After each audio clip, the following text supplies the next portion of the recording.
Acts chapter 14. And it came to pass in Iconium that they went both together into the synagogue of the Jews, and so spake that a great multitude both of the Jews and also of the Greeks believed. But the unbelieving Jews stirred up the Gentiles, and made their minds evil affected against the brethren.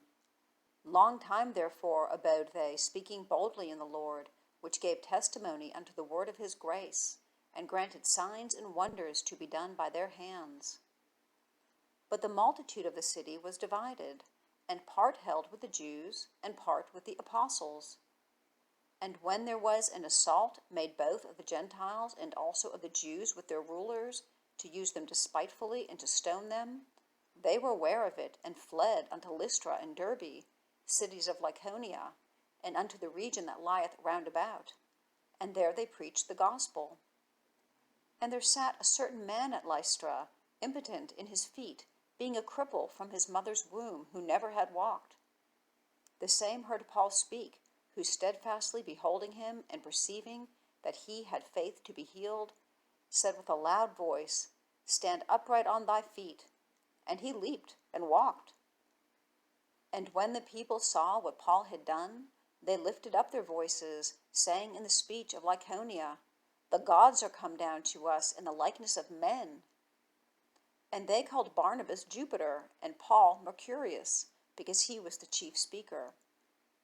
Then the priest of Jupiter, which was before their city, brought oxen and garlands unto the gates, and would have done sacrifice with the people, which when the apostles Barnabas and Paul heard of, they rent their clothes, and ran in among the people, crying out, and saying, Sirs, why do ye these things? We also are men of like passions with you, and preach unto you that ye should turn from these vanities unto the living God, which made heaven and earth and the sea, and all things that are therein, who in times past suffered all nations to walk in their own ways.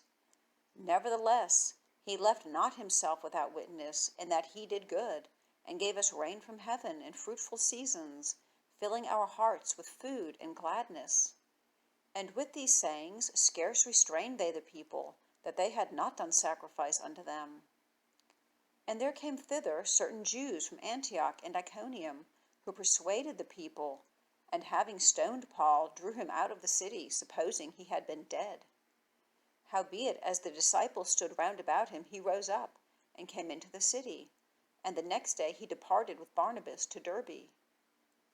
And when they had preached the gospel to that city, and had taught many, they returned again to Lystra, and to Iconium, and to Antioch, confirming the souls of the disciples, and exhorting them to continue in the faith, and that we must through much tribulation enter into the kingdom of God. And when they had ordained them elders in every church, and had prayed with fasting, they commended them to the Lord, on whom they believed.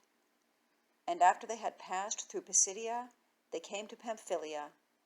And when they had preached the word in Perga, they went down to Italia, and thence sailed to Antioch, from whence they had been recommended to the grace of God for the work which they fulfilled. And when they were come, and had gathered the church together, they rehearsed all that God had done with them, and how he had opened the door of faith unto the Gentiles. And there they abode long time with the disciples.